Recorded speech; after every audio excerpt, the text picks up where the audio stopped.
মুসলমান কাকে বলে? মুসলিম মানে হচ্ছে আত্মসমর্পণকারী।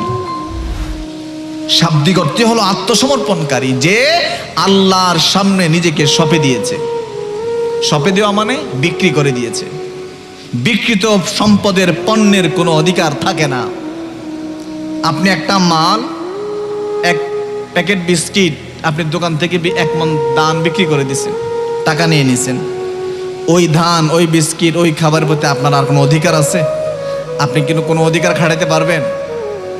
মুসলিম হলো যেই মুমিন তার ভাবনা, তার কল্পনা, তার চিন্তা, তার ইবাদত, তার সময়, তার জীবন, তার যৌবন সব কিছু আল্লাহর সামনে, আল্লাহর কাছে বিক্রি করে দিয়েছে, সমর্পণ করে দিয়েছে, তাকে বলা হয় মুসলিম। এখন আপনি মুসলিম হয়েছেন নি, আমি হয়েছি নি? আমি বুকে হাত দিয়ে বলতে পারি আমি সেই মুসলিম এখনো হতে পারি নাই। আমি সেই মুসলিম এখনো হতে পারি নাই। আপনারা হইলে তো আলহামদুলিল্লাহ। পার্সোনালি আমি আমাকে বলবো, আমি এটা এখনো হতে পারি নাই। আমি এখনো সবকিছু আল্লাহর সামনে সঁপে দিতে পারি নাই। এটা আমার ব্যর্থতা, এটা আমার ব্যর্থতা, আমি পারি নাই।